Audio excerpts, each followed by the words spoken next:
Bismillahirrahmanirrahim. Bismillah wa bihamdih. Assalamualaikum warahmatullahi wabarakatuh.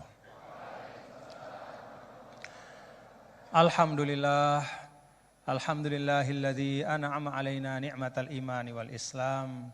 Segala puji hanya milik Allah yang mengkaruniakan kita nikmat iman wal islam. Wa jama'ana fi hadzal makan fi khairin wa lutfin wa afiyah. Dan mengumpulkan kita, mendudukkan kita bersama, menyimpuhkan kita di majelis ini dalam keadaan sehat walafiat. Wassalatu wassalamu ala sayyidina maulana Muhammad. Salawat dan salam hanya terlimpah sepenuh-penuhnya kepada Nabi yang mulia, Nabi besar Muhammad sallallahu alaihi wasallam, wa huwal qail. Dan beliaulah yang mengatakan khairukum man ta'allamal Qur'an wa 'allamah. Sebaik-baik kalian adalah yang belajar Al-Qur'an dan kemudian mengajarkannya. Allahumma shalli wa sallim wa barik alaihi wa ala alihi wa ashabihi wa man tabi'a hudah ila yaumiddin, amma ba'd. Yang sama-sama kita hormati dan kita muliakan guru kita yang sekarang tengah dalam perjalanan, yaitu Al-Mukarram Kiai Haji Bahauddin Nur Salim, ya, Gus Baha. Tadi katanya TGB, Tuan Guru Baha. Ya, benar itu, pas. Ya. Alhamdulillah. Kita doakan mudah-mudahan beliau yang sedang dalam perjalanan bisa selamat, sehat sampai, dan insya Allah berbagi ilmu dengan kita semua. Bapak Ketua Badan Wakaf yang saya hormati, Bapak Rektor, Bapak-bapak para pembantu Rektor, dan para cerdik cendikia yang ada di belakang saya yang tidak dapat saya sebutkan satu persatu, semua saya hormati, saya takzimi. Para hadirin dan hadirat sekalian, Bapak-bapak dan Ibu hadirin jamaah ngaji bareng pada pagi hari ini. Mudah-mudahan kita semua dirahmati Allah. Bapak Ibu, dulu seorang guru saya, Syekh Abdul Ghafur Mustafa almarhum, beliau mengatakan bahwa risalah agama itu kalau diringkas dalam satu kalimat, risalatul Islam adalah is'adul insan fid dharain. Jadi Islam itu datang adalah is'adul insan fid dharain, yaitu untuk membahagiakan manusia di dunia maupun di akhirat. Beliau mengatakan semua maqasidus syariah, termasuk tentu sumber utama kita berislam, yaitu Al-Quran. Dan juga hadis atau sunnah Rasulullah sallallahu alaihi wasallam itu dihadirkan oleh Allah dalam ruang kehidupan ini. Al-Quran itu kan kalamullah yang qadim, ya. Kalamullah yang qadim itu bahkan yang melekat pada zat Allah.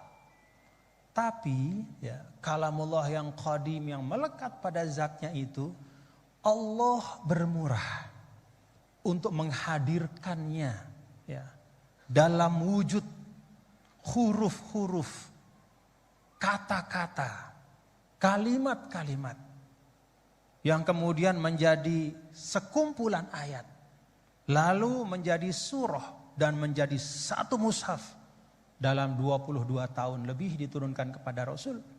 Itu adalah untuk membahagiakan manusia. Ini perlu kita ingat.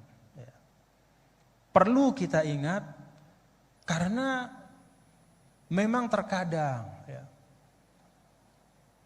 bahkan bukan hanya orang yang tidak suka pada agama yang mengatakan agama itu menyulitkan atau memberatkan.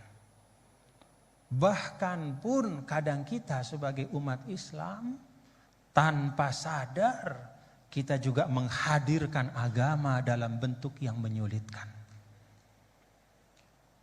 Karena itu Allah Subhanahu wa taala, Bapak-bapak Ibu kan di awal surah Toha, ya.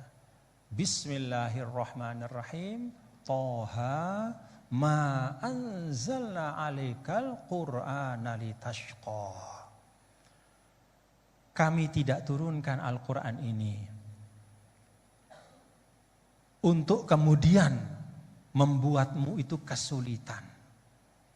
Jadi Al-Quran ini bukan hendak memberatkan hidup kita, Bapak-bapak Ibu.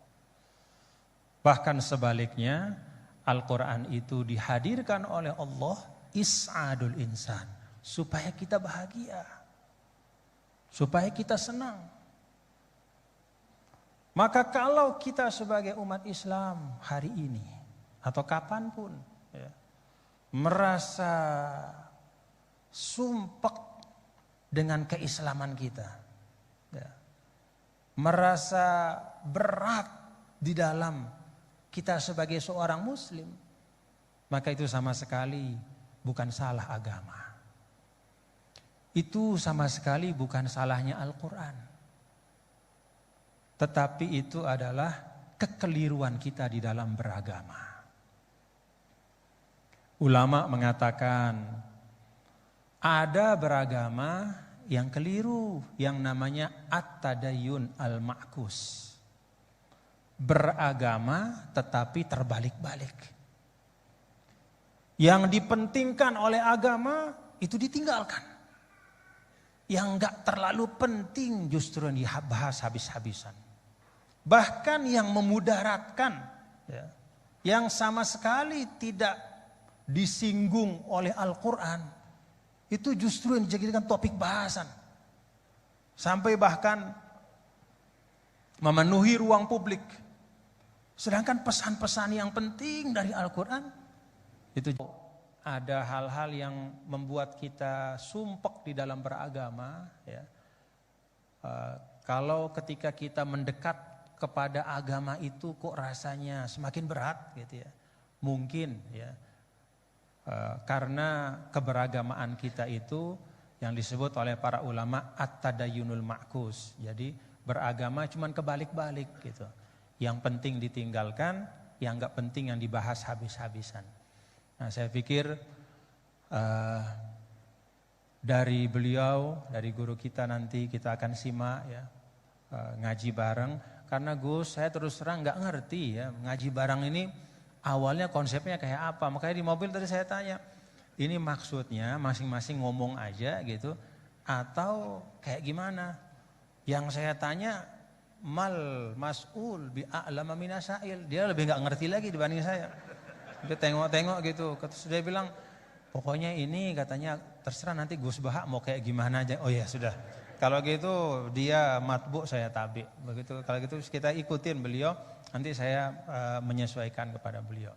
Jadi saya serahkan ya moderator langsung saja kepada Al-Mukarram Syekhna Kiai Haji Bahauddin Nur Salim untuk menyampaikan ma fatahallahu bihi, apa-apa yang Allah Ta'ala bukakan kepada beliau untuk kemanfaatan kita semua. Assalamualaikum warahmatullahi wabarakatuh.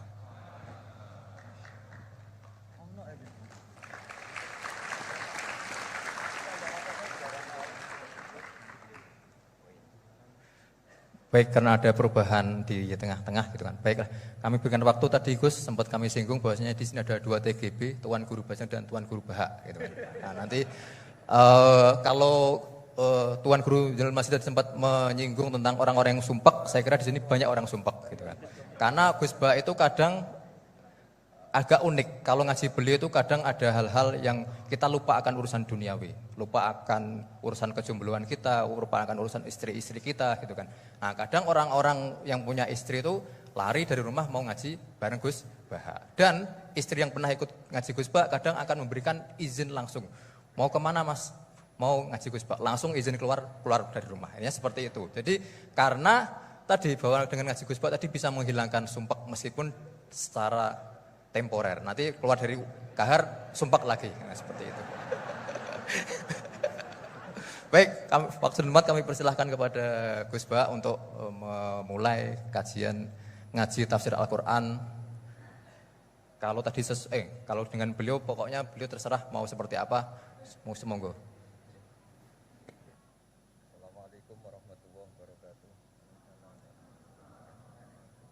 Bismillahirrahmanirrahim. Alhamdulillahirabbil alamin. Wa shalli wa sallim barik ala sayyidina Maulana Muhammadin wa ala alihi washabihi ajmain.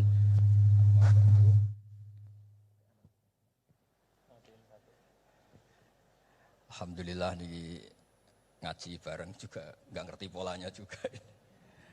Ya, yang terhormat nih wonten Bapak Rektor, wonten Mas Zainul Masdi, wonten Ketua Badan Wakaf Mas Warsono Muhammad sedanten saya hormati. Ini katanya untuk bahagia. Jadi saking pentingnya untuk bahagia itu sampai Allah itu kadang ngendikan hal yang nggak penting, tapi menjadi penting karena untuk bahagia. Jadi kalau Allah tanya Nabi Musa ketika ketemu dipanggil itu, wa ma tilka biyaminika ya Musa, yang kamu bawa itu apa? Padahal ketika dipanggil itu kagetnya bukan main. Misalnya pegawai UI dipanggil rektor itu kagetnya bukan main. Bawaannya rektor itu mesti nyalahkan. Mesti pikirannya orang itu mesti ketua badan wakaf ya sama.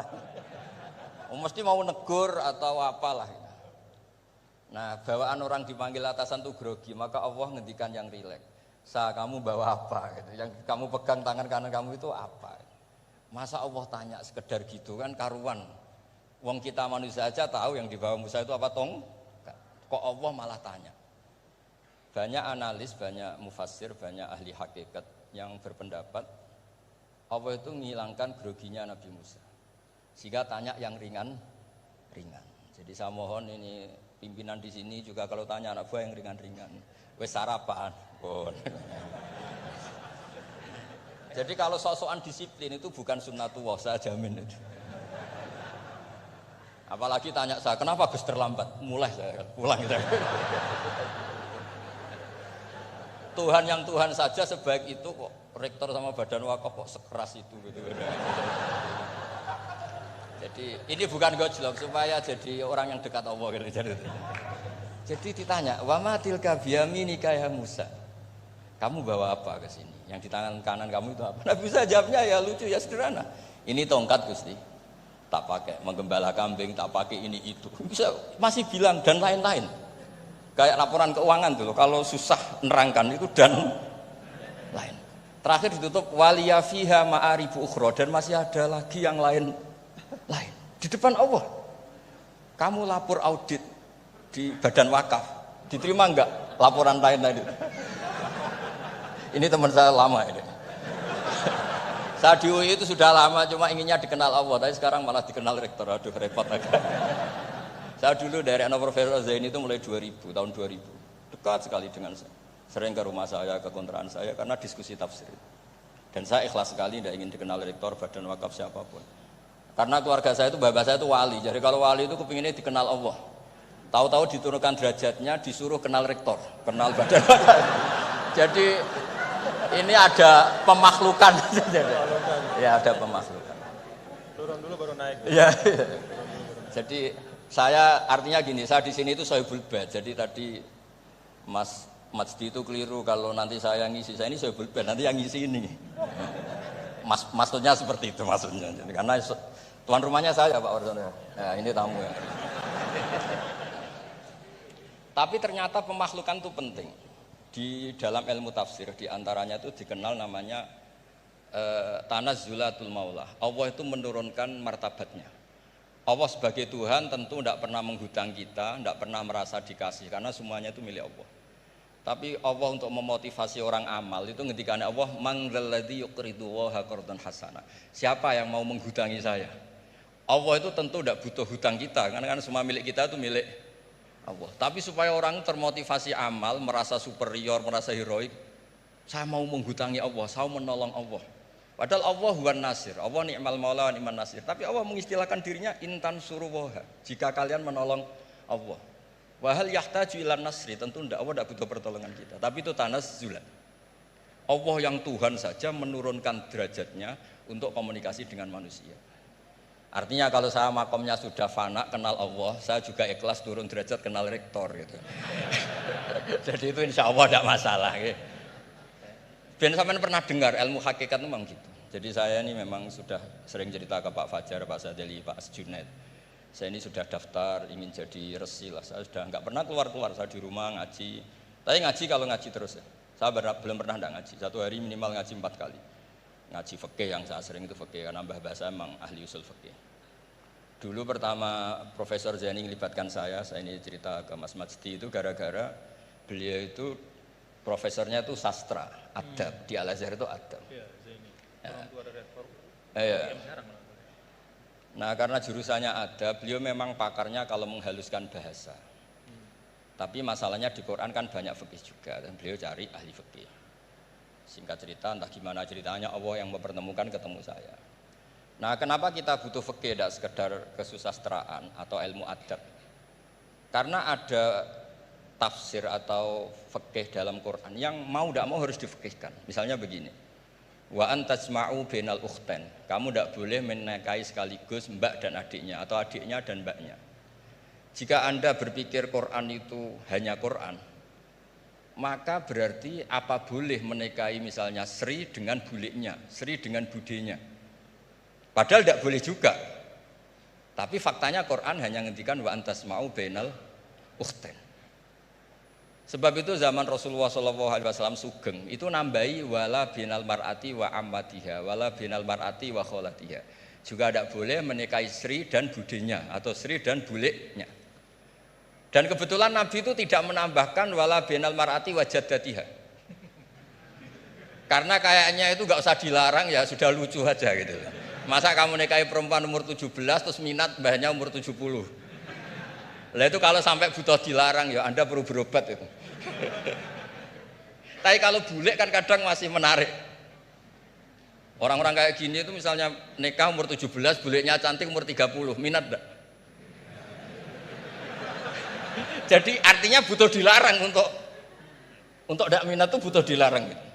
Tapi kalau mbah ngono kok ditakok. Nah, ngono kok ditakok. Ini pakarnya. Ini tetangga saya orang Bojonegoro, dulu benderanya profesor sini juga. Artinya andai kan tidak ada usul fikih ini mimbabi itlaqil ba'di wa iradatil qul. Meskipun usul fikih itu yang menginduk ilmu balaghah, ilmu ini itu. Jadi Allah menyebut bainal ukhtain artinya diganti bainal mahromain. Jadi ukhtain itu ibaratun atau itlaqul ba'di, yaitu ukhtain mewakili kata mahromain. Dua perempuan yang punya hubungan mahram tidak boleh dinikah bersamaan untuk orang-orang yang poligami. Ini penting supaya semua tafsir juga gitu, lafat-lafat yang ada mahdzufnya itu kita jaga, baik itu secara keilmuan maupun secara fikih. Keilmuan misalnya begini, orang yang dilaknati Allah, mal'anahu wa ghadiba alaihi, di antaranya diteruskan wa ja'ala minhumul qiradata wal khanazira wa abadat tauhid.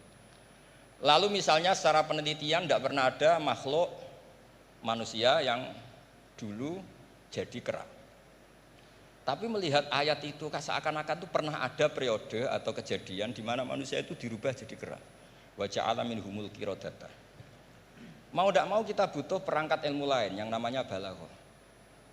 Itu orang Jawa, itu kalau dilangkai kakinya itu hanya bilang kayak kera. Orang nggak sopan tuh katanya kayak kera.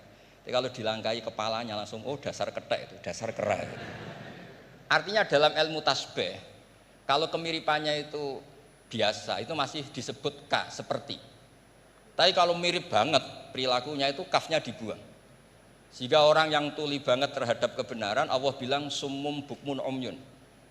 Orang kafir itu summun, tuli misalnya. Bukmun ada bisu. Padahal faktanya mereka bisa mendengar, bisa ngomong, bisa bicara. Tapi saking tidak pernahnya mau mendengar kebenaran, di redakseknya summun, bukan kasumi tapi summun. Begitu juga di bab madah memuji. Kalau orang agak ganteng, mungkin saya kalau muji Mas Masdi hanya kalkomar, muji Pak Rektor paling ya kalkomar. Tapi kalau muji Nabi langsung komarun, anta samsun, anta bedrun, karena gantengnya kelewat, sehingga kaf tasbih seperti itu dibuang. Nah, andai kan tidak ada fakta manusia itu pernah dirubah jadi kera di era itu, andai kan itu nggak ada, kita sendiri juga nggak tahu. Kita masih bisa menganalisis dengan teori balaghah tadi, wa ja'ala minhumul qiradata kal qiradah. Mereka atau mislal qirodah, mereka dijadikan Allah laksana kera, tidak berakhlak, tidak beretika, tidak bermoral. Ini pentingnya ilmu balaghah, sehingga kita tidak perlu mengharuskan orang berkeyakinan dulu itu pernah ada orang manusia dirubah jadi apa? Kera. Nah misalnya ada yang berkeyakinan atau berpendapat memang itu pernah nyata, itu ngendikannya Rasulullah kemudian itu dihilangkan, hanya hidup 3 hari kemudian hilang sehingga nggak punya turunan. Jadi pilihan-pilihan dalam tafsir itu satu tentu riwayat, dua itu analisis balaghah. Nah, analisis fikih itu tidak kalah penting karena konstruksi Quran itu ada fikih yang sudah mapan. Seorang lagi ada fikih yang sudah nopo mapan. Ketika Nabi Lut itu menyesali kaumnya itu lesbi dan gay, kelainan seksual. Itu Nabi Lut ngendikan haula ibanati hunna adharulakum. Kalau kamu ingin menyalurkan kebutuhan biologis Anda, ini ada anak-anak putri kami, hunna adharulakum. Itu lebih suci bagi kalian. Tentu fikih itu sudah mapan, maknanya dinikahi dulu dengan proses nikah yang sah. Nah, barokahnya fikih yang mapan ini Allah tidak cerita tafasilul umur, tidak cerita detail-detailnya. Sehingga salah sekali kalau kita sering bilang kita hanya kembali ke Quran. Itu tidak bisa, karena Quran juga tidak berdiri sendiri dengan makna yang sebenarnya, karena turun itu ada asbabun nuzul. Ini yang terakhir supaya ngasih pekerjaan kan jauh-jauh dari NTB. Ya kan bisa dimanfaatkan secara baik dan benar. Saya ini Sohibul Bait. Nah, enggak, ini bukan guyon, tapi memang betul harus begitu memang. Mau tidak mau. Sumpah misalnya, orang itu kalau ditagih hutang atau ditegur itu masih ya besok saya bayar. Ditagih lagi kayak gak percaya, wawahi besok saya bayar. Jadi kata wawahi itu mesti menunjukkan emosi, tersinggung, sumpah. Sehingga suatu saat ada seorang khotib ini ngendikan, fawarobbis sama iwal ardi innahu lahakum mislama annakum tantikun. Demi Tuhannya langit dan bumi. Itu si Bedui, ada orang Arabi, orang desa. Langsung menyelasi Pak Khotib tadi. Pak Khotib, mangdalladzi akhdhafal jalil hatta alja'ahu ilal yamin. Siapa yang bikin murka Allah sehingga Allah terpaksa sumpah. Semenjak itu jadi ilmu, kalau Allah memulai redaksi dengan sumpah, dengan qasam, pasti Allah tersinggung. Jika lafaz-lafaz yang dimulai wan naziati gharqa atau dimulai wasamsi wa duhaha, mesti terusannya itu Allah agak marah. Karena di mana-mana orang sumpah itu menjelaskan sama yang agak tidak percaya. Itu dzauqul arabi, itu adzauqus salim. Nah, begitu seterusnya. Kemudian masalah wasfiyah ismiyah. Saya dulu sering debat sama Profesor Zaini. Kan misalnya kiai-kiai di Jawa, umumnya kalau maknani min alakin itu segumpal darah. Lalu orang-orang yang nekuni embriologi itu tidak pernah ada segumpal darah, kalau segumpal darah malah jadi kluron. Macam-macam. Katanya Quran itu mesti benar, ini ada segumpal darah. Kata saya segumpal darah itu bahasa Indonesia, Quran itu bahasa Arab, tidak akan ada itu di Quran, kata saya. Tapi ada yang bilang segumpal darah, ya tetap aja itu enggak Quran. Yang Qurannya min alakin, segumpal darah itu bahasa Indonesia, Quran tidak ada yang bahasa Indonesia, kata saya. Nah, tapi itu bisa dianalisis pakai balaghah atau pakai teori madatul kalimah. Min alakin itu dari kata aliko ya'liko alakon, sesuatu yang menempel. Jadi kalau di proses embriologi, misalnya ada apa yang menempel dalam ilmu itu, yaitu yang jadi rahim, jadi anak. Atau pakai ilmu balaghah, min alakin tetap maknanya segumpal darah, tapi maknanya itu tangkis atau tahkir. Manusia itu sombong. Padahal materinya sama yang sekarang jadi sama dengan materi yang sekarang jadi segumpal darah. Yaitu kita yang seperti ini materinya ya sperma, segumpal darah yang seperti itu juga materinya sperma. Kok kamu sombong? Materi kamu sama dengan materi min alakin. Itu persis dengan adatul Arab kalau sedang mencibir orang yang sombong. Itu kalau orang Arab bilang antal ladzi kharasta min makhrajil bauli marratan, kata orang Arab. Kamu adalah manusia yang keluar dari jalannya kencing 2 kali.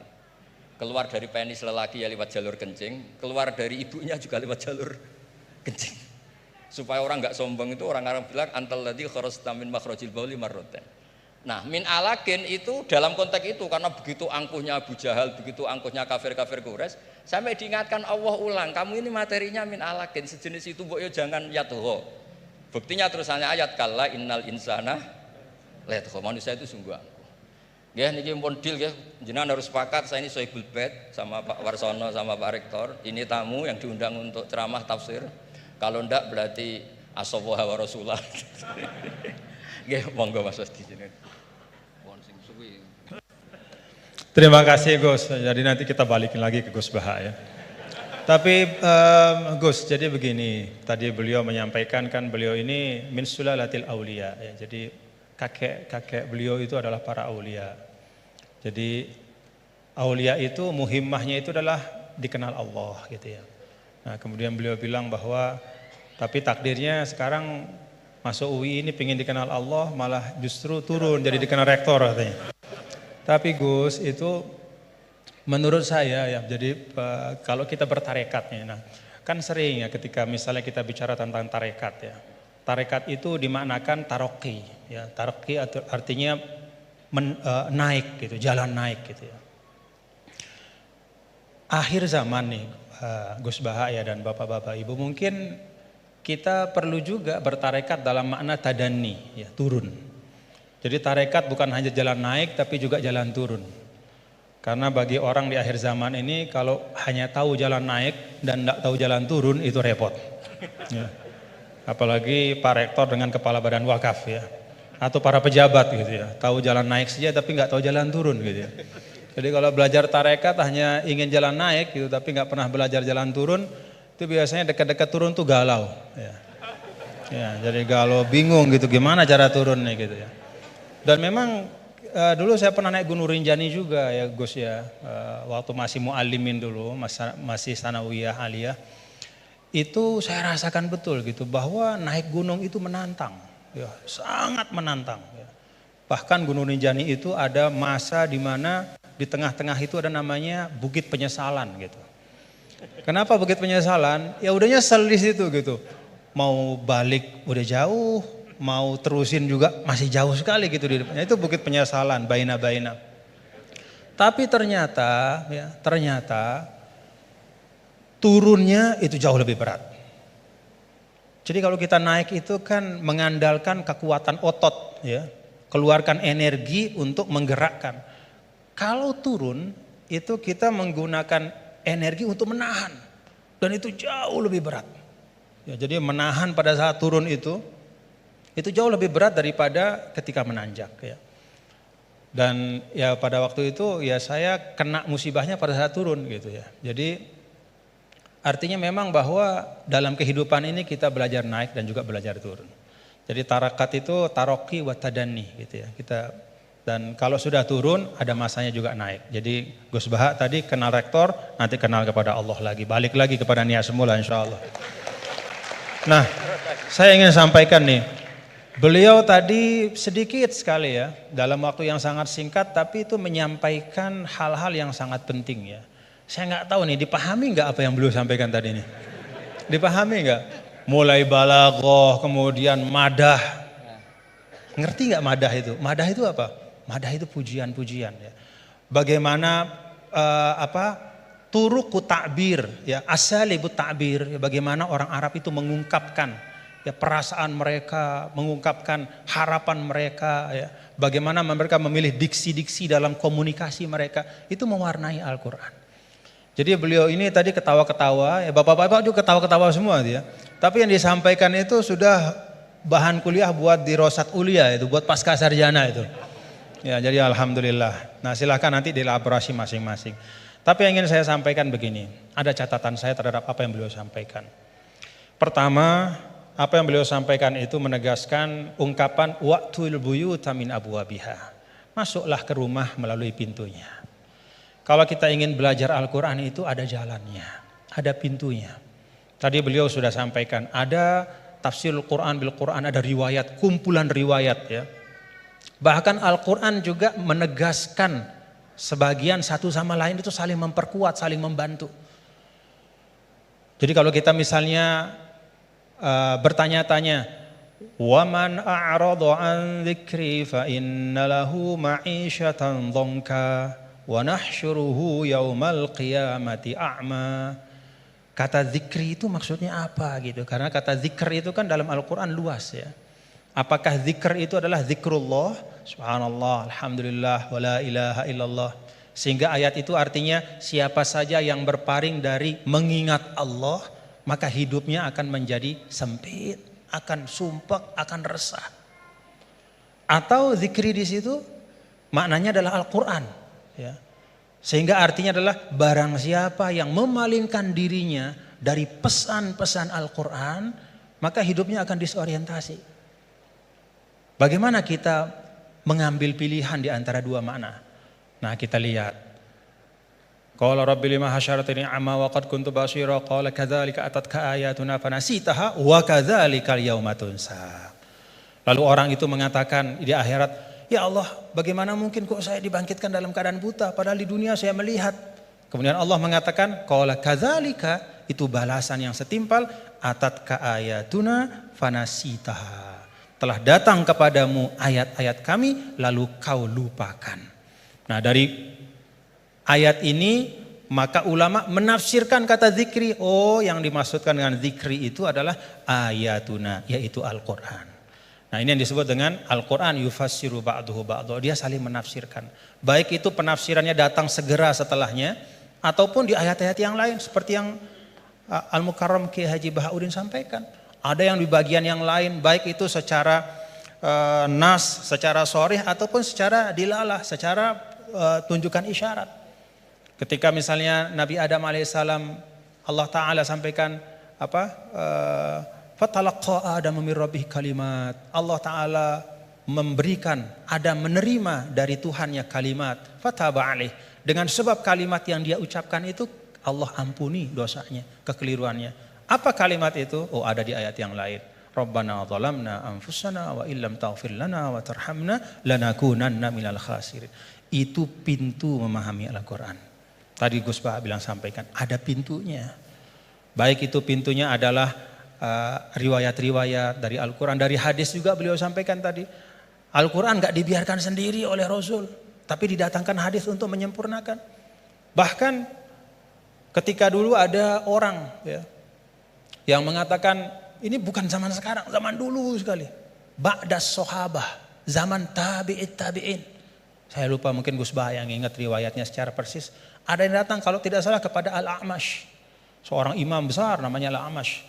Lalu orang itu mengatakan, ya Imam, kenapa kita capek-capek Anda ajak kami untuk baca hadis? Kenapa Anda ajak kami untuk mendiskusikan hadis panjang-panjang? Bukankah sudah ada Al-Quran di tengah-tengah kita? Ngapain lagi? Apa kata Amash? Ya ahmaq. Pak, atajidu, apakah kamu temukan dalam Al-Quran itu ada sholat 5 waktu secara terperinci? Gak ada. Nabilah yang menegakkan amanah untuk menjelaskan. Sholat 5 waktu itu kayak apa, banyak rakaatnya seperti apa, waktunya gimana, kaifiyatnya seperti apa. Bahkan sebelum sholatnya pun Nabi ajarkan isbagul wudunya kayak apa. Bahkan tidak hanya yang wajib-wajib dalam wudu, madmadoh istinsyaknya pun, kumur-kumurnya masukin air ke hidung, semua diajarkan sama Nabi. Maka Amash mengatakan, dari sisi ini Al-Quran lebih butuh kepada hadis daripada hadis kepada Al-Quran. Dari sisi bahwa hadis itu menguraikan, menjelaskan dan menyempurnakan, menambahkan, melengkapi bahkan yang tidak ada di Al-Quran. Nah, itu pintu memahami Al-Quran. Karena itu tidak boleh dan tidak ada istilahnya namanya ahlul Quran dalam makna bahwa hanya mau Quran saja, nggak mau tahu apa kata hadis.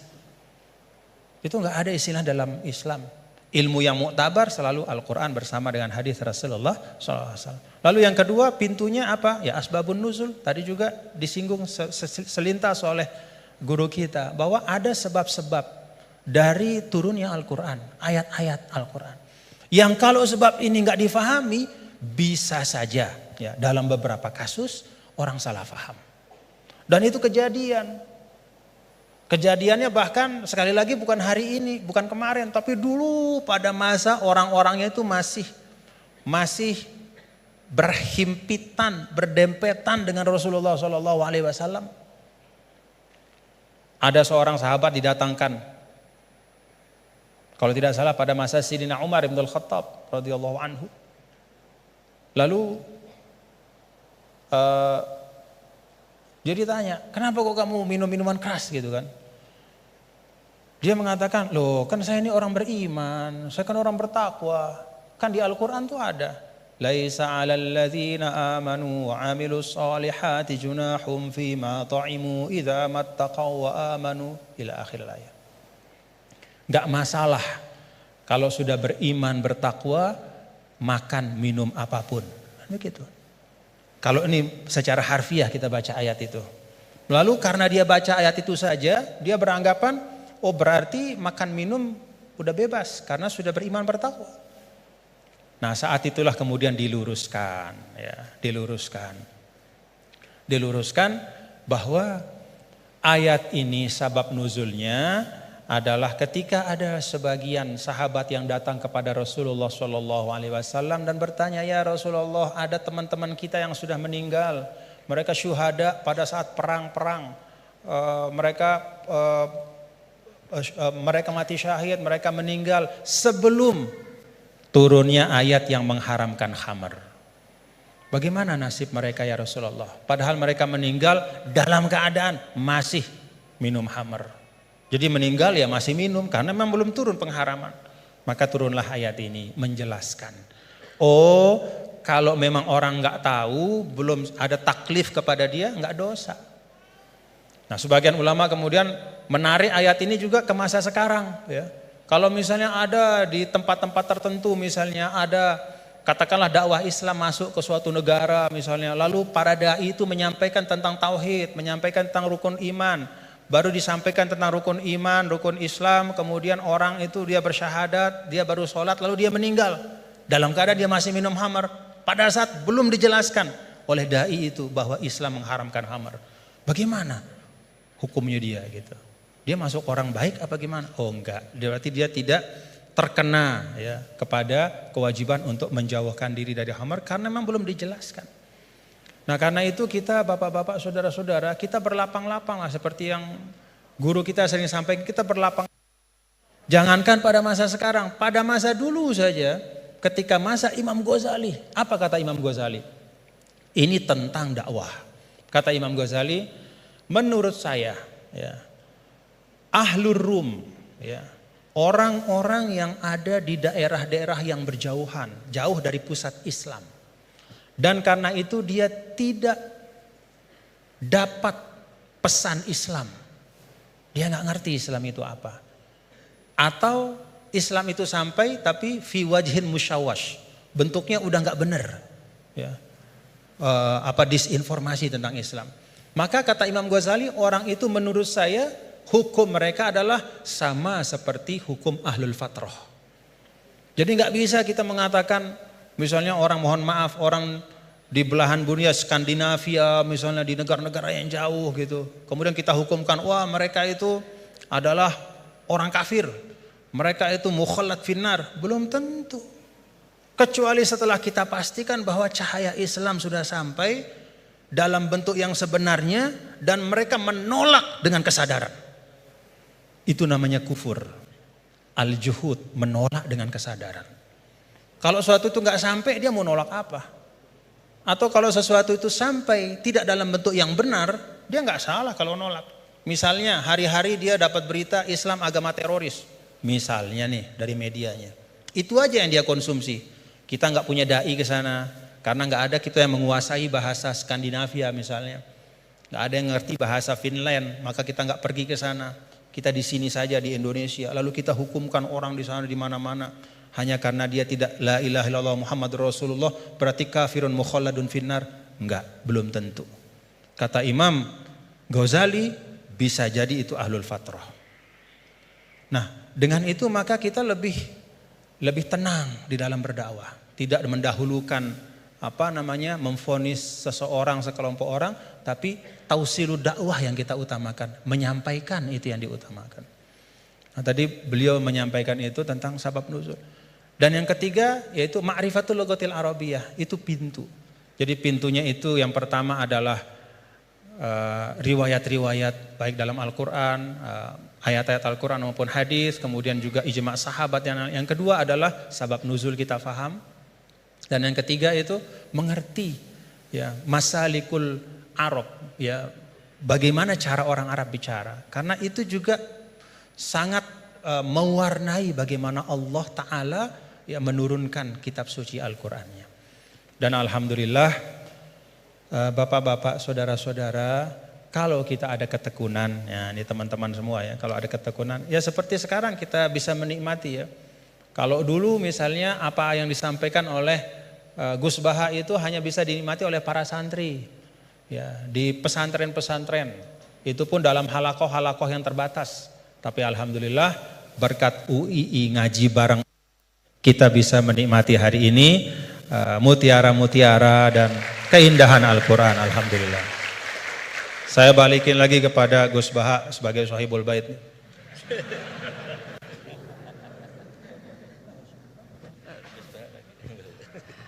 Bismillahirrahmanirrahim, meneruskan konstruksi ayat ya. Misalnya begini, Anda jangan langsung menyalahkan Nabi Adam. Saya ini sering kampanye untuk membela Nabi Adam. Karena banyak kiai yang cerita Nabi Adam itu salah melulu. Nanti kan kita di surga kan nggak perlu ngajukan kredit, nggak perlu punya istri cantik yang minta ke mall. Karena kelebihannya bidadari itu cantik, nggak minta belanja. Sudah gitu di madu juga nggak protes. Tapi kalau di dunia itu sudah minta belanja di madu protes. Jadi, tapi kenapa Nabi Adam akhirnya keluar dari surga dan kita menyalahkan hanya demi kepentingan supaya tadi punya istri cantik, tidak minta uang apa?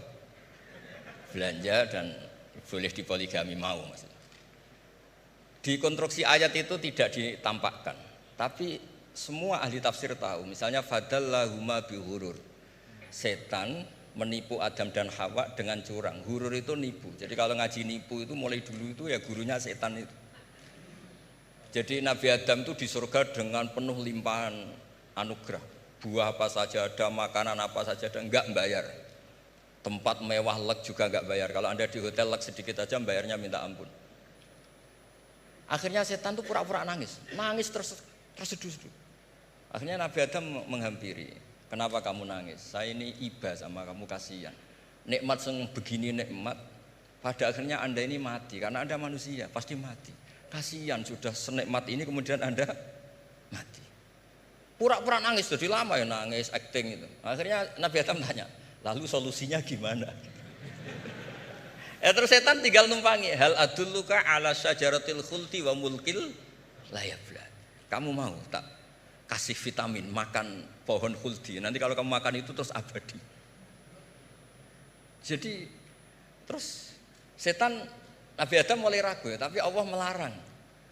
Melarang saya makan pohon khuldi itu, syajaratul khuldi itu. Kamu tidak usah cari tafsirnya, itu anggur, apa ketela, apa duren, itu namanya orang kurang penggawean itu. Itu gak penting. Ketika Allah tidak menjelaskan detail itu berarti detailnya itu tidak penting. Kamu sok penting nyari itu apa itu. Allah saja tidak menjelaskan, kok kamu yang manusia mau menjelaskan. Akhirnya Nabi Adam tanya, apa betul Allah itu melarang saya makan itu?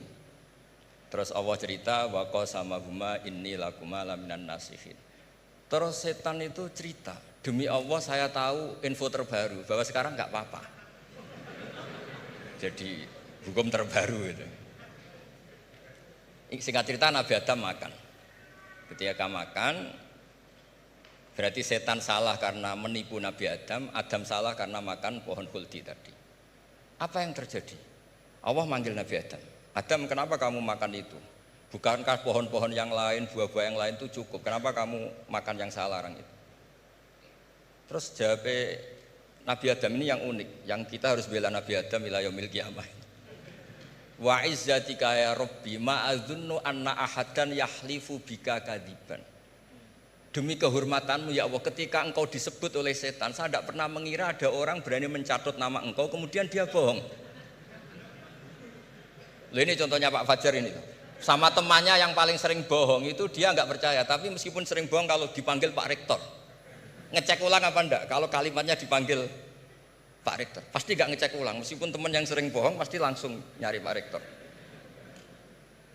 Saya misalnya sebagai murid Mbah Maimun, punya teman yang sering bohong sekalipun, terus bilang, Gus dipanggil Mbah Maimun, pasti saya langsung ke sana. Karena disebut nama itu, orang sudah tidak berpikir jelimet.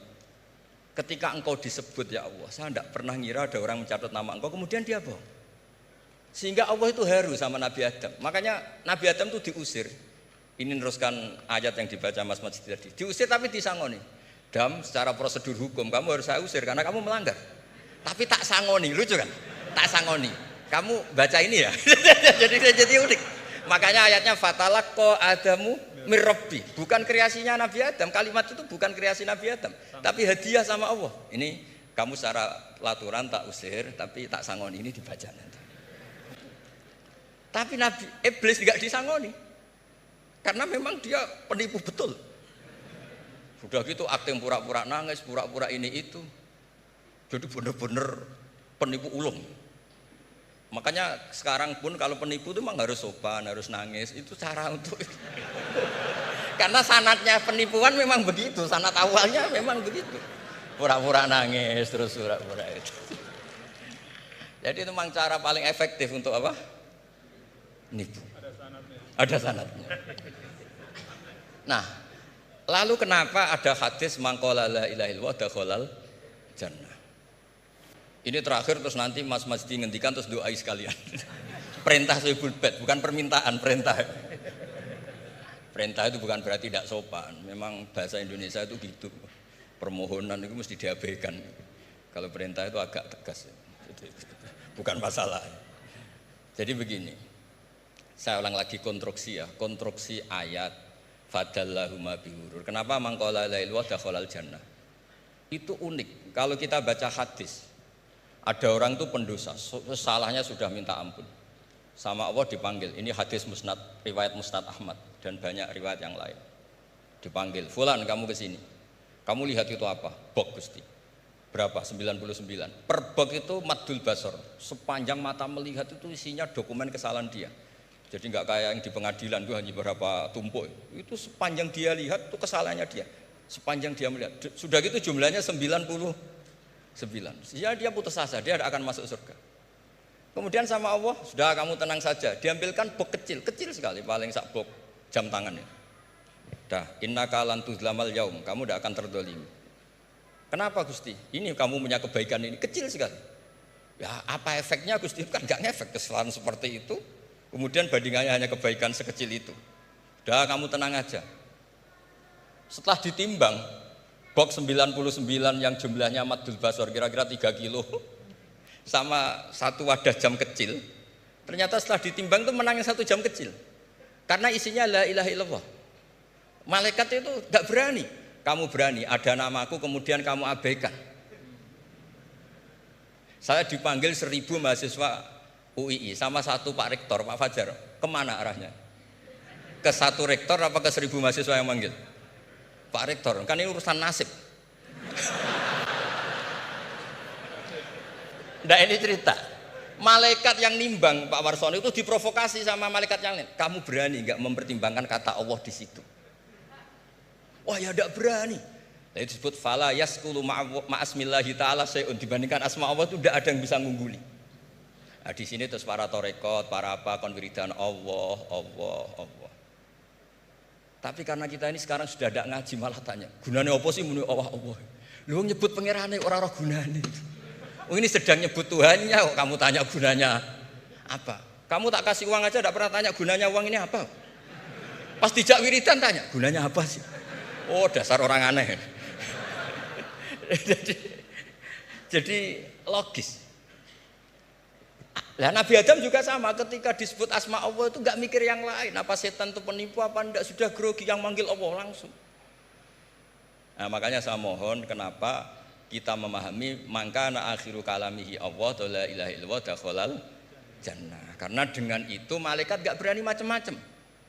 Jadi nanti kalau Anda ketemu malaikat tukang hisab, ayo silakan abaikan nama Allah. Kalau kamu berani berarti tidak malaikatnya Allah. Masa namanya Allah gak dipertimbangkan? Ya tadi misalnya dosen-dosen UI ada undangan seminar menjanjikan, enggak seminar menjanjikan tapi yang manggil rektor, milih mana? Kira-kira saja, milih rektor kan? Karena ini nasib berkelanjutan kan kalau seminar kan. Apalagi ini asmane Allah. Nah, makanya Nabi ngendikan fato satis sijilat wasakula ismuwah. Kemudian bok kesalahan tadi jomplang kalah. Kemudian yang menang hanya asmanya Allah Subhanahu wa taala. Makanya terus disebut sudah Nabi ketika tanya amal apa paling baik ya Rasulullah, gini dzikrullah fisirri wal alan gini-gini. Dan kamu mati dan kamu hidup walisanu katordun, kamu harus selalu ingat Allah taala. Lah dene saya sekarang itu sudah biasa ingat Allah terus disuruh ingat rektor, ya muga-muga itu tugas dari Allah juga. Saya tidak tahu apa benar apa tidak tahu.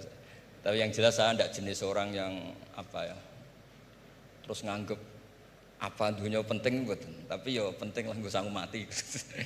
Tapi yang jelas supaya sampean ngerti madhab saya, karena ini ngaji dan saya punya niat baik, maka saya ungkapkan cara berpikir saya. Jadi Sama ndak usah kaget. Mungkin namanya kan mengabaikan kesalahan. Cara berpikir enggak gitu. Kita punya riwayat sahihah bahwa ketika malaikat mengabaikan semua kesalahan ini karena enggak berani memperbandingkan asmane Allah dengan yang lain.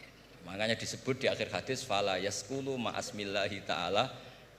Ketika sudah nyebut Allah harus dianggap selesai. Enggak boleh habis nyebut Allah mau mati kredit, enggak boleh. BPKB di bank ini enggak boleh. Nanti akhir hayatnya bilang BPKB, bukan Allah. Enggak harus kata Allah itu mengunci. Disebut akhiru kalami. Lah kalau sampean tanya, kenapa itu menjadi penting? Karena tadi malaikat tidak akan memperbandingkan Allah dengan yang lainnya. Makanya ketika ulama-ulama sufi, kalau kamu habis salah istighfar, nanti di sohifah kamu akan ditulis habis salah. Terus di belakang ditulis, tapi setelah itu dia bilang astagfirullahaladzim. Nanti malaikat tinggal aja kamu teror. Kamu mempertimbangkan Allah apa yang itu? Ini tak ajari nih. Kalau tepak ya kamu didengar, kalau tidak malah digebuki. Tidak tahu saya. Tapi itu ijazah resmi nih hari ini. Hadisnya akurat. Ijazah. Nggih ngoten mawon kok nak kesuwen kepinteran nyanyi kula. Assalamualaikum warahmatullahi wabarakatuh.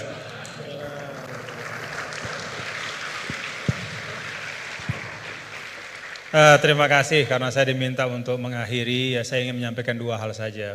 Pertama, saya garis bawahi yang beliau sampaikan baru, bahwa kalau Allah tidak berepot-repot ya dan tidak mendetil-detilkan sesuatu ya berarti itu tidak terlalu perlulah ya. Jadi jangan kita sok merepot-repotkan diri ya mendetil-detilkan sesuatu yang Allah Ta'ala justru tidak detilkan.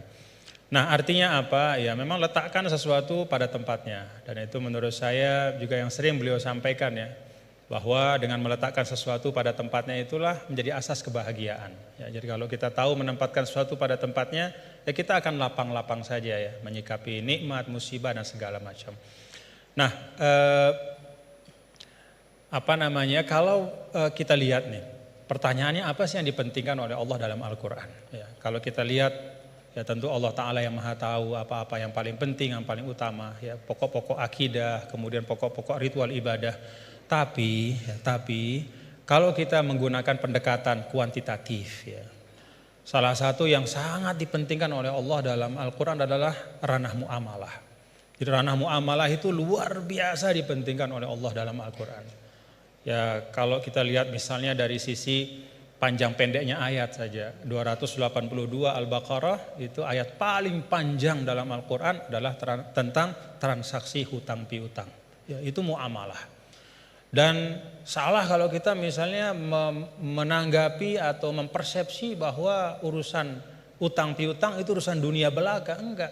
Ya buktinya Gus Bahak tadi nyampaikan beberapa hal tentang utang piutang dalam mengaji barang ini. Berarti sesuatu yang penting. Nah dalam ayat itu juga disampaikan, di akhir ayat tentang hutang piutang itu apa? Wattaqullah wa yu'allimukumullah. Wattaqullah wa yu'allimukumullah. Jadi bahwa muamalahmu, transaksi keuanganmu, hutang piutangmu, hal ihwal tentang keuangan itu menyangkut takwa juga gitu. Itu menyangkut takwa juga. Itu bagian dari ekspresi bertakwa kita. Hutang yang benar, menulis dengan baik, membayarnya juga dengan baik, berhutangnya pun kalau memang betul-betul butuh dan seterusnya.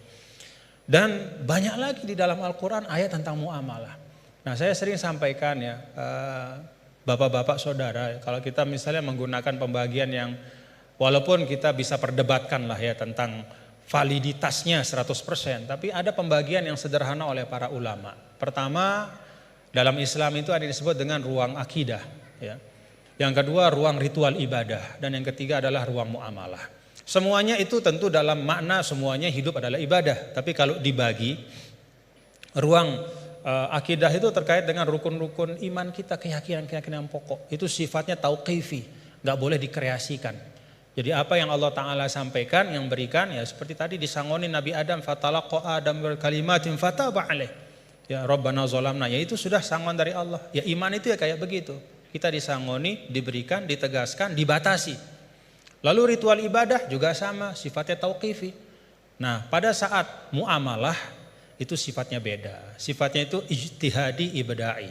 Jadi sifatnya itu kita dikasih prinsip oleh Allah, ruang muamalah kehidupan ini, namanya sosial, politik, budaya, ekonomi, ya, kita diberikan prinsip, tetapi perinciannya itu diserahkan kepada kita. Bagaimana kita memprosesnya supaya bisa menghadirkan kemanfaatan dan kemaslahatan untuk semua tanpa menghilangkan prinsip-prinsip itu. Nah, jadi kalau kita dalam konteks misalnya yang beliau sampaikan tadi, ya semua hal-hal yang ada ini selain daripada akidah dan ritual ibadah itu kan muamalah. Maka prinsipnya adalah kita saling melengkapi gitu. Dan saling mengisi dalam kebaikan. Nah, kemudian yang kedua, yang terakhir, ulama juga mengatakan begini.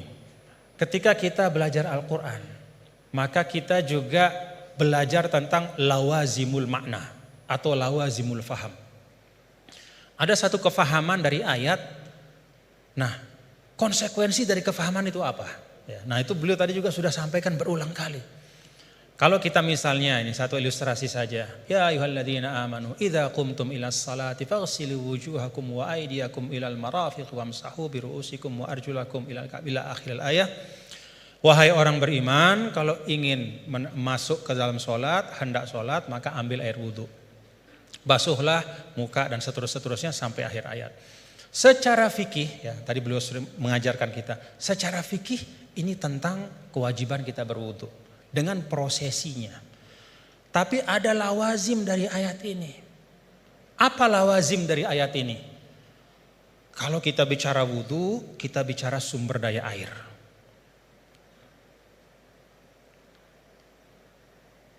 Kita bicara tentang wudu, kita bicara tentang ekosistem kehidupan. Gak ada wudu tanpa air. Kalau wudu tanpa air tayamum namanya. Gak ada wudu tanpa air. Maka apa arti lawazim dari ayat ini? Jaga sumber daya air itu. Kalau dalam konteks misalnya pasal 33 Undang-Undang Dasar 1945, apa kata sumber daya alam dan semua yang menyangkut hajat hidup orang banyak dikuasai oleh negara, itu juga bagian dari lawazim makna ayat ini. Dalam arti apa? Negara, kita semua secara kolektif, ayo kita jaga sumber daya air, tidak boleh dimiliki hanya oleh sekelompok kecil saja sehingga orang kesulitan untuk memanfaatkannya. Dan pada ujungnya jangan-jangan nanti bisa orang kesulitan untuk menegakkan sholat karena nggak bisa wudhu. Karena sumber daya air itu dikooptasi oleh kelompok tertentu misalnya. Itu lawazimul ayat. Ketika Allah Ta'ala misalnya, ya ayyuhalladzina amanu idza nudiya lis-salati min yaumil jumu'ati fas'au ila dzikrillah wa dzarul bai'. Wahai orang-orang beriman, kalau udah waktunya Jumatan itu maka segera datang ke masjid, tinggalkan perdagangan. Apa lawazim dari ayat ini? Kata para ulama, lawazim dari ayat ini adalah ya bahwa Allah tidak akan bicara tentang perdagangan. Allah tidak berbicara tentang sesuatu yang penting ya, yang bisa mengalihkan ya, seseorang dari ibadah. Ya, kan di sini diletakkan orang kalau terlalu cinta berdagang, ya, maka dia nggak mau ninggalin bisnisnya untuk sholat gitu. Karena time is money. Bagi dia 5 menit. Ketika sholat itu kalau udah transaksi entah berapa duit misalnya gitu. Nah, ada lawazim dari ayat ini kata para ulama bahwa ya perdagangan harus diisi oleh orang-orang gitu, yang tidak hanya memikirkan profit sementara di dunia, tapi dia juga memikirkan fungsi spiritual dari harta itu. Siapa itu? Ya orang beriman. Dengan kata lain ya orang Islam disuruh untuk aktif dalam berdagang. Karena ketika perdagangan itu diisi oleh orang-orang yang tidak punya pandangan lebih dari dunia, kalau kata orang Sasak enggak-enggaknya cuman dia pandang dunia saja, ya dia tidak akan mungkin bisa menunaikan pesan ayat ini. Jadi ayat ini bisa ditunaikan pesannya adalah oleh orang-orang yang ketika dia hidup di dunia beraktivitas di ekonomi, ya, membangun kapital, membangun bisnis, tapi pada saat yang sama dia juga meletakkan itu semua menjadi bagian dari ibadahnya kepada Allah. Jadi ayatnya tentang ibadah sholat Jumat, tapi pesannya di sana adalah isi ruang bisnis itu, ikhtiarkan supaya ruang-ruang ekonomi itu terisi oleh orang-orang yang ngerti bahwa dunia ini adalah jalan untuk mencari kebahagiaan yang lebih hakiki, yaitu di sisi Allah Ta'ala. Jadi itu 2 hal yang mungkin saya ambil dari beliau tadi. Kita pentingkan apa yang memang penting, dan yang kedua kita pahami ayat itu tidak hanya dari sisi teksnya, tapi dari konsekuensi-konsekuensinya di dalam kehidupan kita. Terakhir bicara tentang sanad. Nah, saya ada satu hal, kalau saya pertama kali saya ketemu sama Gus Baha, ya, melihat beliau, ya. Ada nggak bapak-bapak, saudara-saudara melihat dari beliau yang beda? Ciri khasnya.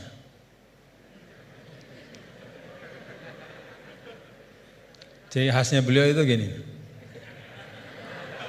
Tapi hari ini ikroman li rektor, jadi rambut gak kelihatan beliau.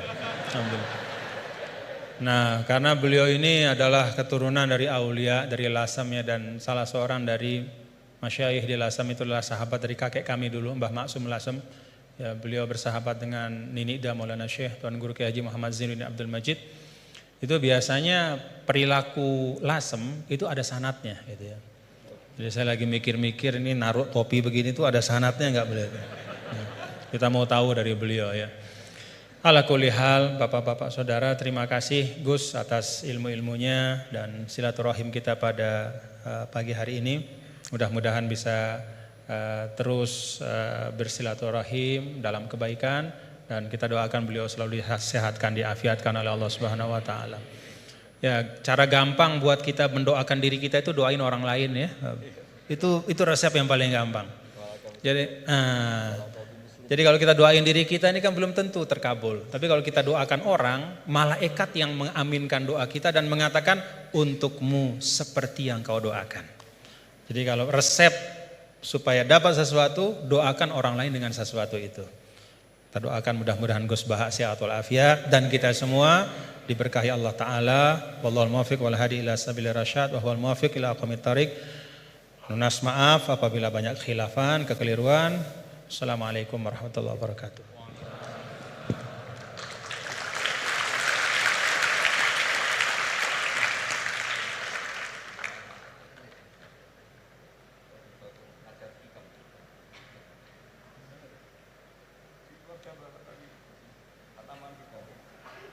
Baik, karena masih ada waktu yang tidak banyak, mungkin sedikit. Beliau juga berkenan untuk ada sesi tanya jawab. Mungkin nanti akan ada maksimal 3 penanya dari mungkin sebelah kiri, kanan, tengah kemudian kanan. Silahkan 3. 1 dari kiri, ya yang dekat tiang silahkan. Silahkan berdiri untuk meminta mic dari panitia. Ya singkat ya. Assalamualaikum warahmatullahi wabarakatuh.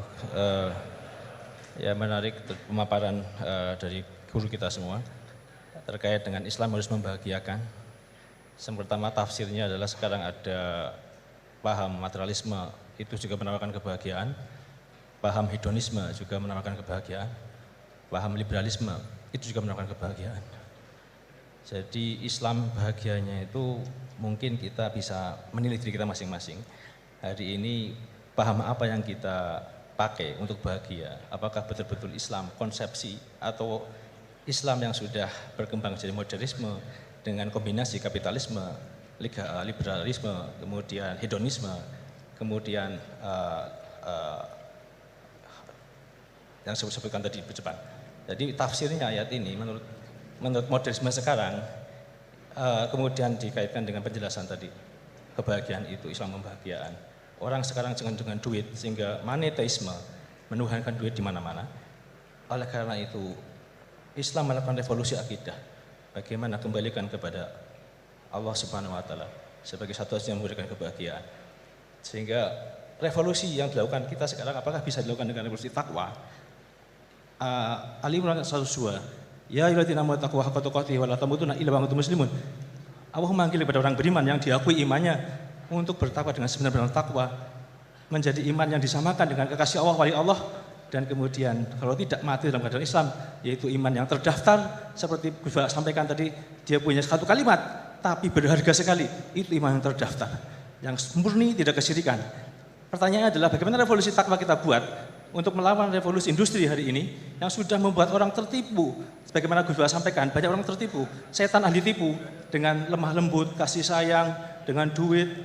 Ya, sehingga bagaimana kita menghadapi tipuan-tipuan dunia seperti sekarang lewat revolusi takwa yang kita buat, dan bagaimana bentuk konkretnya metodologisnya. Mungkin itu saja. Terima kasih. Assalamualaikum warahmatullahi wabarakatuh. Waalaikumsalam. Berikutnya penanya kedua dari tengah. Tengah. Oh ya, silakan Mas Pade.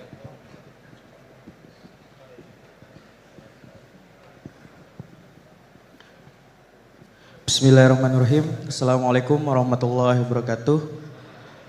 Sebelumnya terima kasih saya ucapkan kepada Pak Fajar sebagai moderator telah mempersilahkan saya dan memberi kesempatan. Sebelumnya saya memperkenalkan diri, saya Enggi Kurniawan dari mahasiswa Prodi Ekonomi Islam UKAN 2020. Tanpa mengurangi rasa hormat kepada Al-Mukarram Tuan Guru dan Gus Baha, saya ingin mempertanyakan yang tadi sempat disinggung di awal, yaitu tentang tadayun ma'kus, tentang kekeliruan dalam beragama. Gitu. Kita tahu sekarang bagaimana tentang perkembangan teknologi yang menyebabkan informasi-informasi itu berkembang secara masif mengenai agama-agama gitu, tentang pelajaran-pelajaran dan tafsir Al-Quran gitu. Yang kita tahu tadayun ma'kus ini tentang bagaimana orang-orang menyampaikan yang kurang penting di atas sesuatu yang penting gitu. Nah, sebagai kami mahasiswa gitu yang masih awam tentang agama, bagaimana sih gitu cara kita menangkis agar tidak terjerumus atau terjerat dengan pembahasan-pembahasan yang kurang penting dan menjerumuskan kita ke dalam sesuatu yang sesuatu yang buruk gitu, yang kayak memunculkan perdebatan dan kontroversi. Gitu saja Pak. Terima kasih. Wassalamualaikum warahmatullahi wabarakatuh. Terakhir dari Putri, paling depan, kerudung biru. Oke, silahkan. Bismillahirrahmanirrahim. Pertanyaan fikih sangat sederhana tapi saya tidak paham. Saya bacakan bagaimana cara mengajarkan istihadhah yang memudahkan kepada anak perempuan yang belum baligh, Gus Baha. Karena kalau kami jelaskan dengan menghafal dan memahami syarat-syarat tamyiz, mereka kesulitan. Dan kalau perempuan tadi sudah paham belajar istihadhah tanpa memahami tamyiz, apakah selanjutnya perempuan tersebut harus belajar istihadhah dengan memahami syarat-syarat tamyiz? Sampun. Tiga penanya. Berikutnya kami berikan kesempatan kepada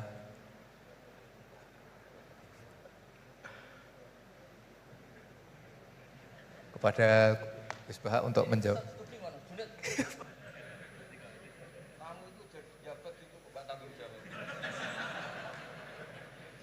sini tuh ada DPPAI ya? Iya. Terang singkatan di DPPAI, ben ngerti ben ono.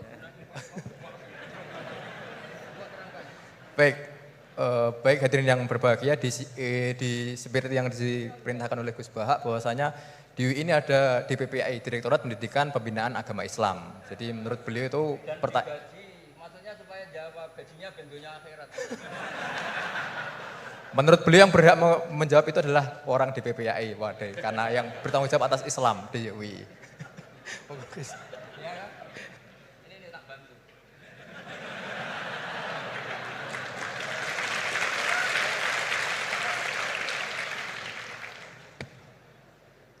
Jadi harusnya kan sudah tugas, mandat, ada SK-nya, ada fasilitasnya. Kalau gaji itu kayaknya kasar fasilitasnya. Jadi harusnya yang jawab itu ya ketua DPPA, iya. Tapi sudahlah karena saya ini orang baik tak tolong.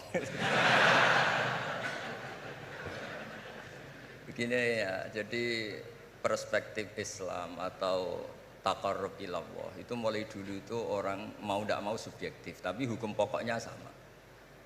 Misalnya orang mencintai Allah, ada yang saking mencintainya itu tidak pernah nyebut Allah. Ada wali itu mencintai Allah tidak pernah nyebut Allah. Karena dia takut ini nama sakral, jangan-jangan dilecehkan. Imam Malik itu pernah ada seorang pengemis datang, ya Imam Malik saya minta uang. Imam Malik jawabnya itu, saya tidak punya uang, baru tidak bawa uang, juga tidak punya uang. Kamu besok ke rumah saya atau nanti ke rumah saya, tak kasih uang. Terus diberi nasihat sama temannya. Halal itu mbok yawa Anda ngomong rozakokallah, ya semoga Allah memberi rezeki kamu. Jawabnya Imam Malik itu apa? Saya masih hafal teksnya. Fa'ana ujillu ismallahi ta'ala an askuro indaman yakrohu sama'ahu. Ada yang baca sima'ahu walau dimna jumlatin. Saya tidak mau nyebut nama Allah pada orang yang nggak suka nama itu, meskipun tuh hanya secara eksplisit. Artinya kalau dongak itu serang di duit, jaluk duit kayak itu kira-kira itu. Wong saya mintanya uang kok dikasih apa? Doa. Jadi kadang-kadang orang cara mencintai Allah itu, lah ya bagi pengemis tadi rozaqallah itu maknanya kan nggak mau memberi kan? Doa tadi kan disimpulkan nggak mau memberi. Sama seperti kita di Jawa ada keponakan misalnya mau mondok pamit padenya, kata padenya, ya wis le tak sangoni selamat, ya sudah tak sangoni selamat. Selamat ndonga tok gak modal agak tunggale. Ya, berdoa saja tanpa modal. Nah, Sayyidina Umar radhiyallahu anhu itu diantaranya orang yang meriwayatkan hadis Innallaha ta'ala kallafani an asrifa anhu du'a. Allah memaksa saya, menugaskan saya supaya tidak semuanya itu dikonsultasikan kepada Allah Subhanahu wa taala. Sehingga banyak kiai kalau ada orang potongan rai mustajab, wajahnya itu tidak meyakinkan mustajab doanya. Ya saya ini miskin, utang saya banyak. Enggak akan dijazahi disuruh doa atau duha atau baca waqiah.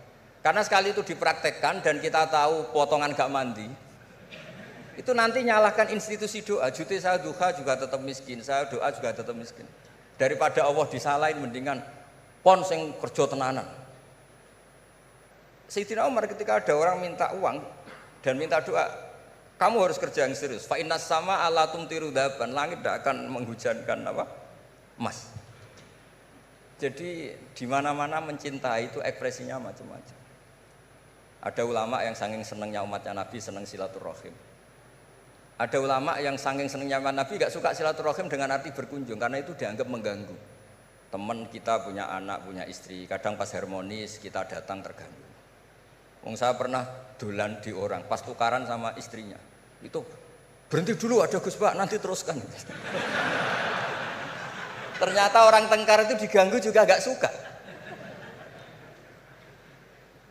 Jadi tiket, cek, ono Gus Pak, kok terus no. Jadi ternyata orang bertengkar juga gak mau diganggu. Setelah itu tak tanya, tadi diteruskan tengkar aja, materinya lupa Gus. Materi untuk nyerang istrinya lupa. Nah begitu juga zaman Rasulullah SAW. Banyak sahabat yang saking senengnya Nabi sering sowan istifadah. Ada yang saking senengnya Nabi nggak sowan, takut ganggu. Nabi punya keluarga, punya anak, punya istri. Ada yang saking senengnya Nabi, kalau ketemu Nabi itu melihat wajahnya sampai dia tahu detail wajah Nabi kayak apa, rambutnya kayak apa. Ada juga yang sama sekali ditanya, sifli wajah Rasulullah, tolong ceritakan ke saya wajah Nabi itu kayak apa. Saya tidak pernah melihat wajahnya Nabi. Loh, Anda ini sahabat masa tidak melihat wajahnya Nabi? Ijlalan rasa kalau ketemu beliau itu hormat sekali sampai gak berani menatap mukanya. Sama-sama seneng tapi ekspresinya beda. Saya kalau ngaji usul fikih di pondok saya sering cerita fal yukrim dhaifahu fal yukrim jarahu, itu Islam hanya memerintahkan ikram, memuliakan, tapi prakteknya beda-beda. Di kampung kamu ketemu tetangga tidak tanya itu sombong, tapi kalau di kota ketemu tetangga tanya namanya kepo, dianggap ganggu privasi. Sama-sama maknanya ikram. Ibnu Abbas itu kalau sholat cepatnya bukan main. Katanya seneng Allah, munajat lah, kok seneng cepat, berarti gak begitu seneng. Tapi Ibnu Abbas kebalik cara tanya, kenapa kamu kalau sholat cepat? Setan nata-nata mau goda saya, ternyata saya selesai, jadi kecelik dia. itu juga ilmu. Ya artinya cara itu tidak usah distandarkan gitu ya, monggo lah, sepenting ada sanadnya. Ada apa? Ada sanadnya. Ya saya seperti datang ke sini itu mungkin bagi Anda bagus. Wah Gus Pak kersorawo alhamdulillah. Jari santriku, waduh gak ngaji meneh diganggu wong UII. Jadi Anda statusnya bagi saya pengganggu. Nah, itu juga yang terjadi di tafsir. Wasab atin idza roja'tum. Ada pelanggaran tertentu di puasa, itu kafarohnya itu fasyamu salasati ayamin fil haji wasab atin idza roja'tum. 7 ketika kamu pulang. Itu kata Abu Hanifah, 7 hari ini boleh dilakukan di kawasan Mekah. Asal selesai haji sudah. Tapi bagi Imam Syafi'i pulang itu harus sudah sampai rumah. Sekarang saya beri pertanyaan. Ketika Pak Fajar ini acara selesai, terus dia pamit saya pulang. Gus, saya tak pulang. Bagi saya dia sudah pulang, meskipun masih di jalan. Tapi bagi istrinya, istilah pulang kalau sudah sampai rumah. Lalu idza rojatum itu pulang itu menurut siapa? Mas Majdi nanti ketika sudah pamit di bandara, kita bilang sudah apa? Pulang. Tapi kata istrinya, belum. Sama-sama istilahnya wasafatin idza rojatum. Ada kiai itu tidak pernah mikir Islam, sama sekali. Sebenarnya sama Islam bukan main, tapi gak tahu mikir Islam. Tak tanya, Islam agamanya pangeran, Gus, mbok pikir keliru, ono sing duwe. Islam itu milik Allah, ya, mesti diurus sama Allah, tidak usah kamu pikir. Allah sendiri nanti yang ngatur Islam. Ternyata saking tawakalnya nggak mikir. Ya ada juga yang mikir Islam semangat malah keliru saking semangatnya. Ya macam-macam, sama-sama mencintai Islam. Coba kalau kamu seneng sama anak-anak, anak kamu main pakai motor atau pakai ontel. Pilihannya dua, kamu peduli, ayo kawal nanti kalau jatuh, ayo kawal sama pembantu ini nanti kalau jatuh. Itu ya bukti cinta. Ada enggak? Sembarno ae wis pinter. Anakku wis pinter, nak tiba tangi dhewe, anakku sudah pinter kan. Itu juga penghormatan pada anak. Jangan kira makna seneng itu harus terbentuk satu versi. Seneng anak ya nak dolan dikawal. Ternyata yang membiarkan juga bentuk penghormatan bahwa anak ini sudah mandiri. Ya, terus yang masalah istikhadah itu masyhur itu di riwayat Hamnah binti Jahsh. Hamnah itu haidnya melebihi hari wajar. Terus sama Nabi, sudah kamu saya haidkan sesuai tanggal yang sebelum kamu kena penyakit ini. Itu kamu anggap haid, lainnya kamu anggap istikhadah. Itu istikhadah paling gampang. Ikuti saja fatwanya Imam Syafi'i. Jadi misalnya Januari kok 6 hari, Februari kok sampai terus mulai ada penyakit sampai 1 bulan keluar darah, Maret keluar darah, itu kata Imam Syafi'i ngikuti riwayat tadi, sudah kamu fatahayadi terus sitata ayam atau sabata ayam, terus Nabi ngendikan kamu menghaidkan seperti bulan-bulan sebelum kena penyakit istikhadah itu. Lainnya di istikhadah. Itu namanya rudat ilal adat. Jadi supaya ndak ribet pakai tamyiz diukur. Ini darah ini lebih kuat dibanding ini, yang lemah ndak kayak sing tukang delok ya sapa gitu. Apalagi yang ditanya itu lelaki gitu tuh. Oh, itu kan ya agak repot lah, coba lah, agama ini tidak perlu repot-repot seperti itu. Jadi ini sebagai senior saya kasihan sama Pak Junet ini. Harusnya beliau nanti yang kena hisab pasti Pak Junet. Jabatannya mau, tanggung jawabnya nggak mau. Ya tapi kebetulan ada orang baik di sini ya, alhamdulillah saja. Kalau ketemu saya tuh cium tangan bolak-balik, tapi niatnya kayaknya mau supaya saya mau backup gitu. Nah ini yang satu pertanyaan Mas Wasdi ini masih kan 3, saya jawab 2. Harus revolusi teknologi efek di agama. Oh iya, ya sebenarnya kan perubahan-perubahan itu setiap masa terjadi ya. Ya kita menganggap perubahan hari ini perubahan yang paling penting ya karena kita hidup di dalamnya. Tapi bagi generasi-generasi sebelum kita ya perubahan yang terjadi pada masa mereka itulah yang paling penting gitu. Dan beragama kita hari ini ya itu kan juga sebagiannya dibentuk dari bagaimana para ulama kita dulu merespon perubahan-perubahan yang ada pada masa mereka. Jadi kalau kita lihat jangankan yang sekarang ya Gus ya, bahkan pada masa Imam Syafi'i pun kan, dan masa-masa para imam mujtahidin ya mereka itu sangat membuka diri dan melihat dinamika-dinamika yang terjadi dan menjadikan ya hal-hal yang terjadi di tengah masyarakat itu sebagai bahan penting untuk merumuskan pandangan keagamaan. Dan karena itu kalau misalnya Al-Azhar ya, Al-Azhar Syarif itu sekarang punya perhatian 3 hal saja ya ketika bicara tentang pemikiran keagamaan. Yang pertama tafkik al-fikril mutatarrif. Jadi membedah dan mempreteli pemikiran yang ekstrim, mengembalikan kepada manhaj wasati. Itu yang pertama. Kemudian yang kedua tajdid al-khitab ad-dini, yaitu memperbaharui al-khitab, cara kita menyampaikan sebenarnya kan al-khitab itu kan cara kita mengajak orang beragama. Supaya cara kita mengajak orang beragama ini tidak membuat orang semakin jauh dari agama, ya. Jangan membuat ya seperti tadi beliau sampaikan, bahkan Rasul pun hati-hati ya, ketika menjawab pertanyaan dari masing-masing sahabatnya. Enggak ada Rasul itu gebiah uyah. Ya pokoknya ini mentang-mentang ini sahabat saya semua, saya kasih satu patokan plek harus kayak gini, enggak ada. Yang nanya tentang mana amal yang paling afdol dilihat oleh Nabi kan gitu Gus ya. Dilihat kira-kira oh ini ternyata orang yang kaya misalnya. Oh amal afdol itu paling banyak adalah berinfak, paling bagus. Dilihat kayak begini keadaannya macam-macam disesuaikan sesuai dengan mukhatabin. Itu Rasul. Ya, para sahabat juga begitu. Artinya apa? Beragama itu adalah sesuatu yang hidup. Tadayun itu ya taharruk, bergerak terus. Ya. Nah tadi disampaikan bagaimana cara kita merespon dalam situasi yang berubah seperti ini. Yang pertama yang gak usah galau. Tadi beliau sampaikan agama ini milik Allah Ta'ala. Jadi kita jangan menggalaukan diri kita, menganggap diri kita lebih penting. Ya. Tidak ada manusia yang sangat penting sehingga dia tidak tergantikan dalam kehidupan. Kecuali para nabi dan rasul. Ya, siapapun itu. Fungsinya pasti akan ketika sudah masanya dia pasti akan digantikan. Dan semua orang menunaikan tugasnya sesuai dengan kewenangan serta apa yang diberikan oleh Allah Subhanahu wa taala. Jadi tidak usah kita galau ya. Yang paling penting adalah menurut saya ya terus kita ngaji seperti ini untuk mendiskusikan hal-hal bagaimana kita bisa beragama masing-masing nyaman semuanya ya. Kita bisa beragama dengan nyaman, dengan tenang seperti tadi kata guru saya is'adul insan fid darain, supaya kita beragama dan kita bahagia. Ya, beragama bahagia. Ya, dan itu memang pesan dari Islam. Adapun isme yang disampaikan tadi yaitu ijtihad manusia saja. Ya, hari ini kita kan begini, umur biologis kita kan pendek, 60-70 tahun. Maka isme yang tumbuh berkembang di tengah-tengah kita hari ini kita anggap sebagai sesuatu yang sangat penting, ya, sesuatu yang merupakan pencapaian luar biasa hebatnya. Tapi kalau kita letakkan diri kita di dalam spektrum sejarah yang panjang, maka itu hanya bagian dari ijtihad yang manusia ya. Sehingga menurut saya tidak perlu kita kita istilahnya seakan-akan isme itu akan menggantikan Islam, enggak. Yaitu ijtihad manusia. Besok akan ada isme baru, tapi al-Islam ya'lu wa la yu'la alaih. Islam akan tetap tegak teguh. Insyaallah mudah-mudahan kita berada di dalamnya, bagian dari itu semua. Itu saja yang dapat saya sampaikan.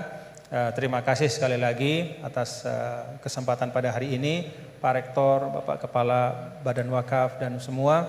Jazakumullah khairan katsira. Mudah-mudahan kita bisa jumpa dalam kesempatan yang lain. Assalamualaikum warahmatullahi wabarakatuh.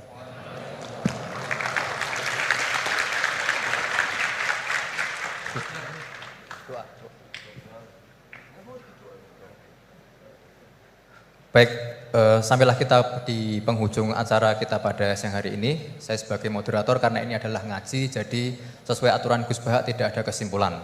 Jadi kalau Anda semua belum paham acara hari ini, siang hari ini, silahkan kunjungi YouTube UI Yogyakarta. Anda klik kemudian Anda putar. Belum paham putar lagi dan putar lagi. Ya seperti itu, karena ini adalah sifatnya adalah ngaji bersama. Baik, apabila ada kesalahan dari kami selaku moderator, saya mohon maaf. Assalamualaikum warahmatullahi wabarakatuh.